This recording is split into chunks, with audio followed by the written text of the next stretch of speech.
논문 쓰시는 분들은 프로포절이든 심사를 받든 발표를 해야 되는데 왜 이렇게 긴장이 될까요? 제가 오늘은 발표하는 방법을 알려드리려고 합니다.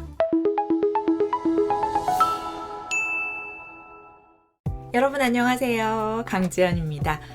여러분 이제 학기 말이 되면서요. 아마 논문 쓰시는 분들은 프로포절을 준비하시거나 논문 심사를 준비하시는 분들 계실 텐데요.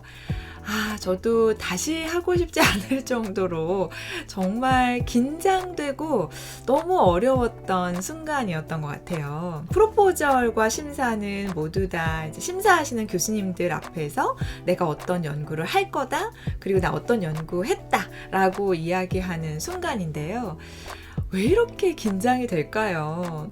아마도 나보다는 훨씬 더 많이 알고 계신 우리 교수님들 앞에서 내가 이러이러한 연구를 할 거라고 설득하는 작업이 굉장히 좀 어려웠던 그런 기억이 나는데요. 프로포절이든 심사를 받든 그 앞에서 발표하는 방법을 제가 오늘은 알려드리려고 합니다.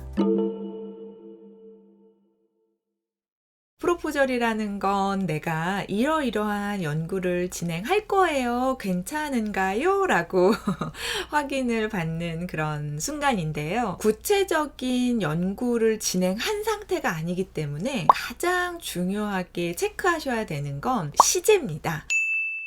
진행을 했다라고 얘기하는 게 아니라 진행을 할 거다라고 말씀드려야 되거든요. 이 부분을 심사 때도 우리가 착각하지 않도록 좀 꼼꼼하게 챙겨 보셔야 되는 부분인데요. 프로포절은 준비하실 때 딱 세 가지입니다. 서론, 이론적 배경, 연구 방법. 보통은 프레젠테이션을 하니까요. PPT로 구성해서 설명을 하는데요. 저는 이 본 내용에 들어가기 전에 이 연구를 내가 꼭 해야 되는 이유, 이거에 대해서 특별히 한 장을 만들었었어요. 제 노하우라면 노하우일 수 있을 것 같아서 여러분께 조금 공유해 드리려고 합니다. 저는 의사소통에 관련된 연구를 꼭 하고 싶었어요. 그냥 학위 논문은 학위 논문일 뿐, 이렇게 멈추고 싶지는 않아서요. 그 연구를 계속 현업에도 좀 적용하고 싶었거든요. 많은 사람들과 공유하고 싶기도 해서 이걸 반드시 교수님을 설득시켜야 되겠다라고 생각을 하고 준비를 했었는데요. 제가 의사소통에 왜 관심을 가지게 됐는지를 얘기하려고 하다 보니까요. 제가 어떤 직업을 선택하고 어떤 경력을 가져서 이걸 앞으로 어떻게 활용하려고 한다, 이런 내용들까지 전부 다 담게 되더라고요. 그래서 한 장의 PPT에다가 이러이러한 일을 했던 경력들을 좀 기재를 했고요.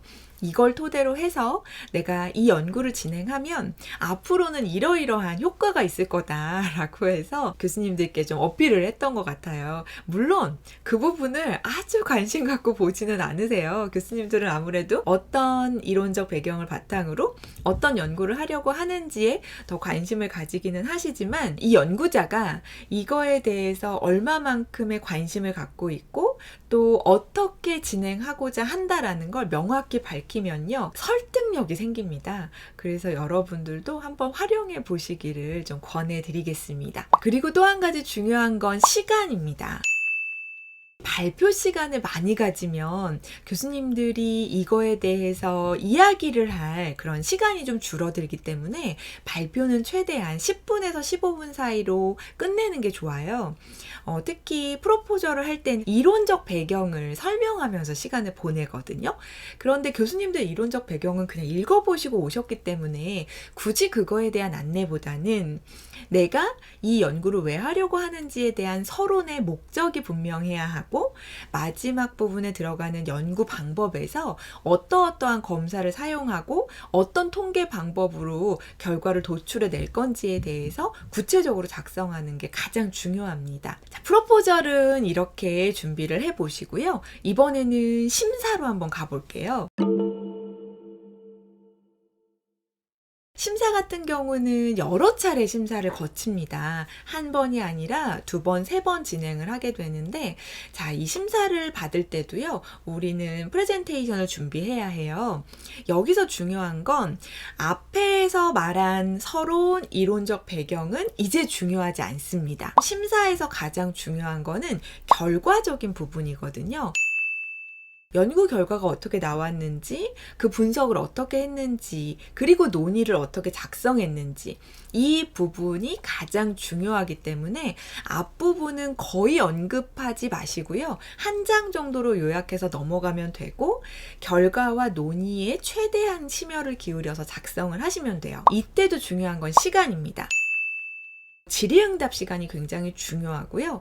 교수님들이 해주시는 의견들을 반영해서 또 수정 작업을 해야 되기 때문에 충분히 그 이야기를 들을 수 있는 시간을 마련해야 해서요.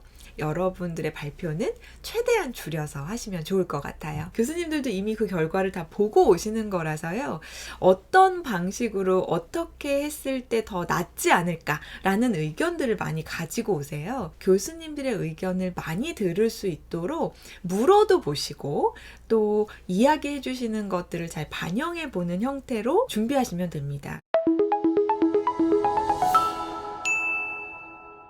제가 프로포저를 하든 심사를 받든 항상 신경 썼던 건 제가 이 연구를 꼭 하고 싶어요 라는 것을 말씀드리는 거, 이 부분에 조금 더 신경을 썼던 것 같거든요. 여러분들도 꼭 하고 싶은 연구라는 걸 최대한 어필해 보시고요. 발표를 짧게 하시면 아마 교수님들도 좀 귀 기울여서 잘 듣고 많은 이야기들을 해주실 거라고 생각합니다. 여러분, 오늘 내용이 도움이 되셨으면 좋아요와 구독 부탁드리고요. 알림 설정 해두시면 편하게 보실 수 있습니다. 그럼 저는 또 좋은 영상으로 찾아뵙겠습니다. 고맙습니다.